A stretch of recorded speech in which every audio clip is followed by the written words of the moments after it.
coming here and taking time out on Saturday.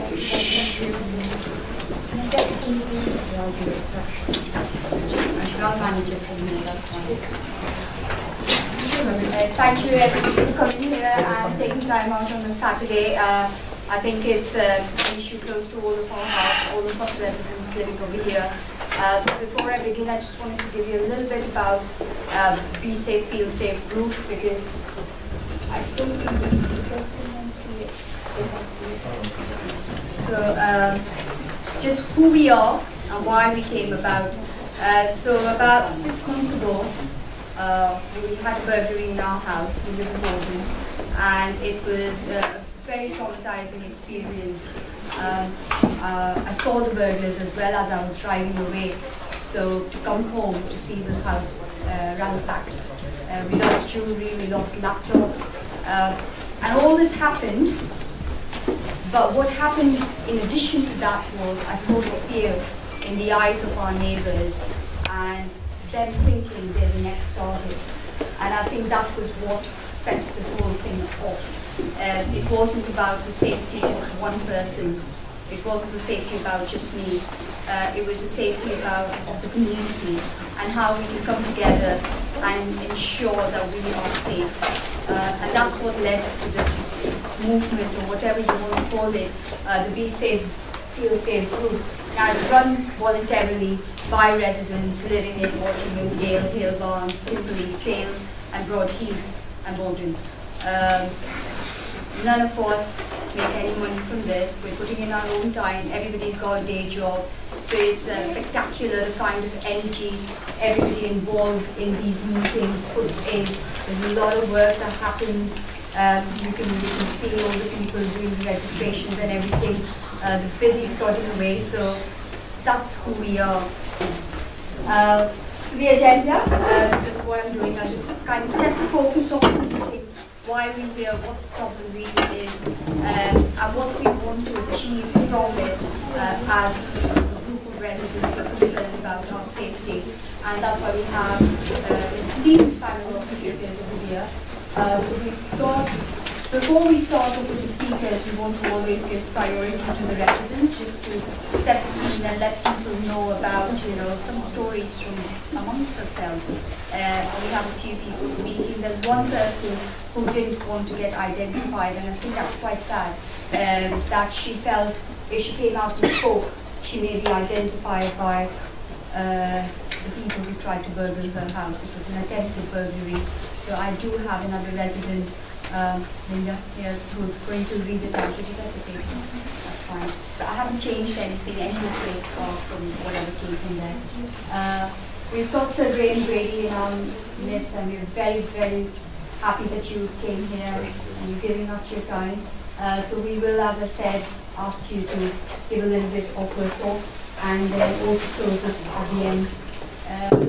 We have received apologies this morning from Claire Monaghan, who is the Director of Police Crime and Criminal Justice from GMCA.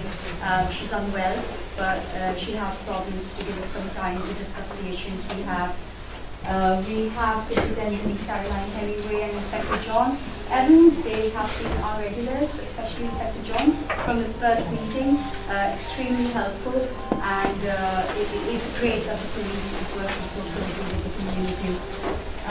We'll then just have a small 10-minute Q&A session, just to let people ask questions, but it will be a tight schedule, so I'm sorry, we will have a slightly longer one at the end.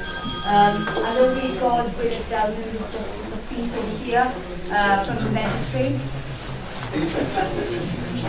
And she'll give us an update about the magistrates in the community and what they do.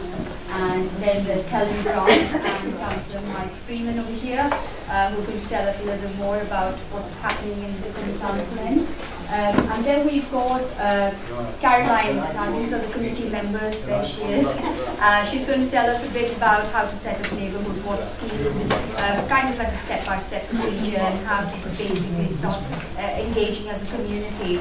And then we have Ash over there, who's going to actually tell you a real-life incident where this neighbourhood watch scheme worked and how effective it can be. And then just a few things about how to join the Be Safe, Feel Safe group if you want to, and how you can volunteer to help. So that's it. And then obviously we do have a Q&A session at the end. So again, I think it's quite obvious what the problem is. The problem really is that we do see a lot of organized crime. We see burglaries, we see attempted burglaries, we see now a lot more aggressive ones happening with weapons. And it's increasing. We have a lot of car thefts happening. And I know that, you know, the stats may not show it, but what we did was we have our own WhatsApp group, our Be Safe, Feel Safe WhatsApp group, which is very active. And we do get to know from the community itself, from the residents itself, what's happening. So we've collected a bit of stats, and thank you to Praveen for sorting out the graphics and how to present it. So residents obviously are feeling vulnerable, we feel targeted, and we want to do something about it.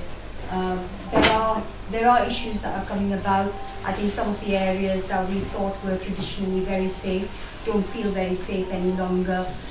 You know, whether it's points of entry from within shore or you know, close to motorways. We do worry when we look at our homes, or when we go to wanting to buy a home, we look at these aspects. And what we don't want is that for the area to convert from being a traditionally safe place to a place that, oh, you know, there are a lot of burglaries that happen there. We don't want that to happen. Of course, like I said, a lot of weapons are now being used. We have broken knives, machetes, we have like a whole range coming out all the time, so it's very, very scary. And the mysteries of life number, I keep telling Inspector John we need to do something about it, and I came up with a suggestion which John said, you can tell Sir Graham about it, and then maybe, you know, it can be taken up, but I will present it. And also just wanted to focus, it's not just about, you know, increasing police numbers.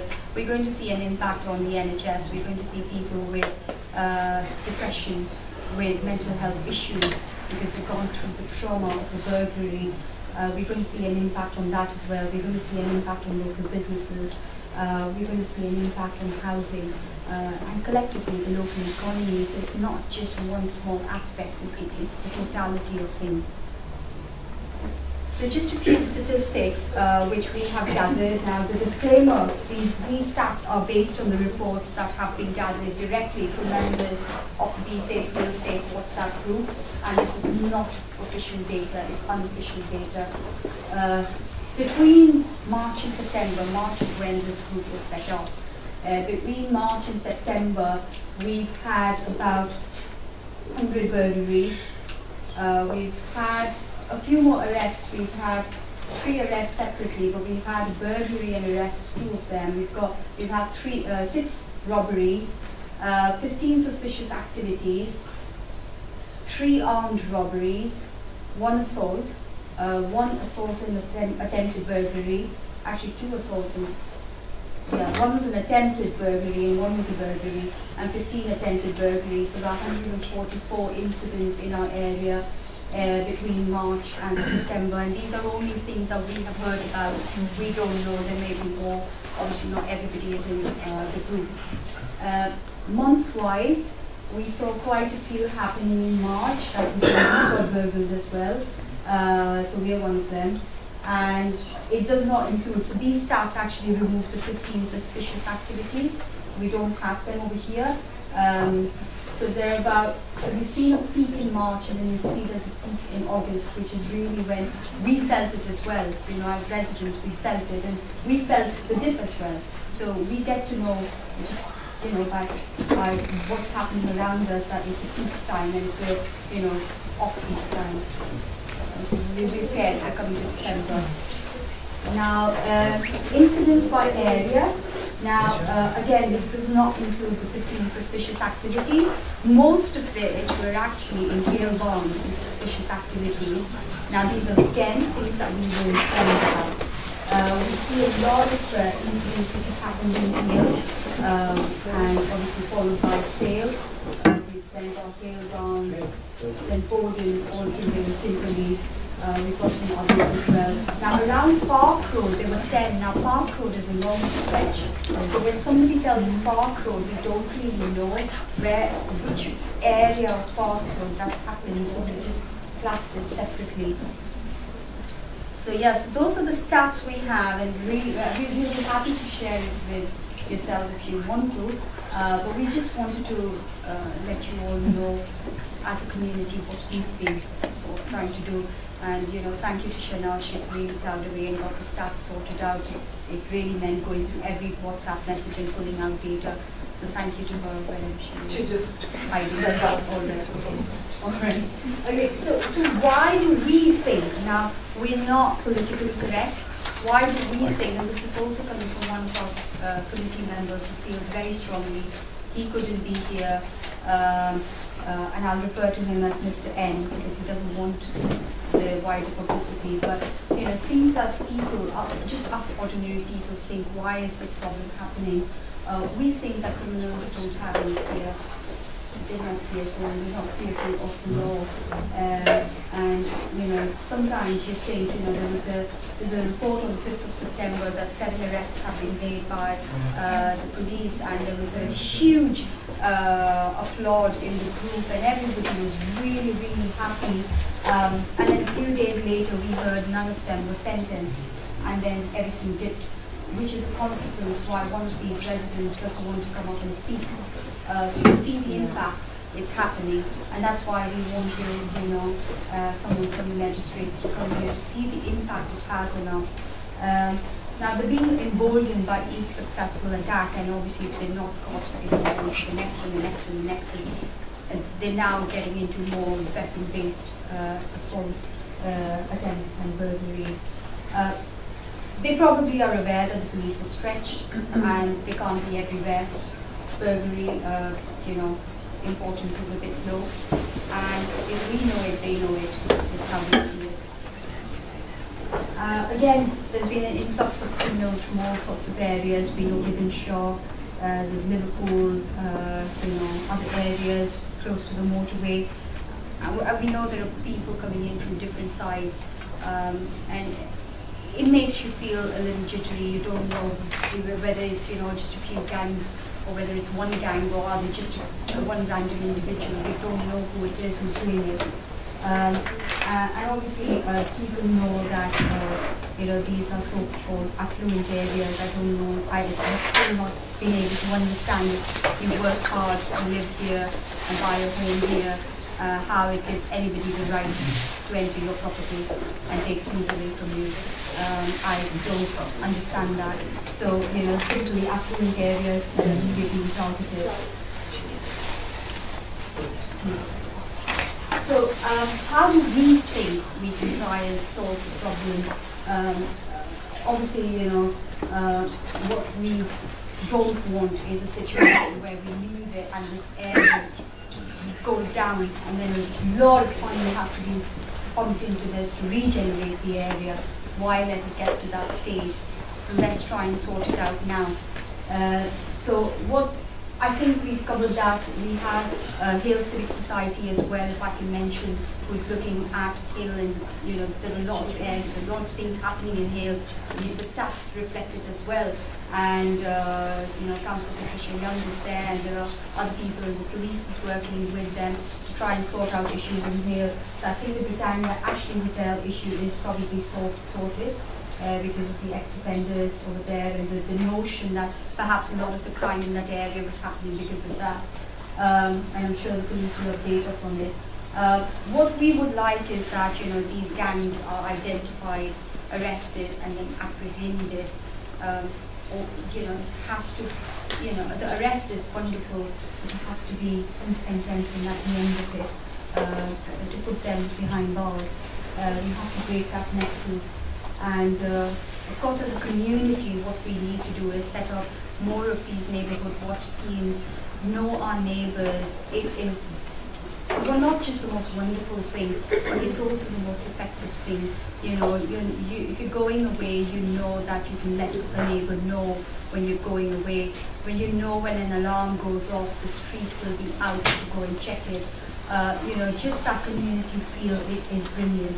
and Ash will tell you a real life instance in her case. Obviously, Helen is going to tell you a little bit more about this, but do report things that are suspicious. Obviously inform your neighborhood, call 101. There's lots of ways of informing. The GMP website has got an area where you can inform them, and then you can also go into the live chat, and it also helps with the stats. And obviously improve your home and personal security. We need to have some security, unfortunately, in our houses. Now, obviously, while we have the sustained panel is to ensure that we can get police numbers allocated to South Trafford, we do need more police. They are stretched, we know it. We need to sort this out because people are taking advantage of the situation. We really do need to sort it out. So, of course, a lot more police presence 24/7, motorized, on foot. I think Gail has had a few police on horseback. If that's not possible, of course, just police presence is important for us, and more stop and searches. And then obviously, raising the priority of burglary when the priority is risen, and we have special burglary units reinstated that we did. We do see it has a positive impact. It does lower crime. Obviously, tougher sentencing of criminals. Parole services, more effective parole services. I think it was part of the government body. Now it's been outsourced. So I think bringing it back to the base and having those effective parole services to stop reoffenders is also key. I think the people who burgled ours were reoffending. They were still within that period, whatever they call it. And the balaclava, I think if there is a need for it, keep it transparent. It doesn't have to be black. It doesn't have to cover your entire face. If it's just to stop the wind for bikers, it can be transparent. The job's done, but the face can be seen. And I think these burglars find it really easy. It's £2.50 on Amazon. Buy it and wear it. How easy is it? And it's legal to carry it, so it just will stop it from being a legal thing to carry. Sorry.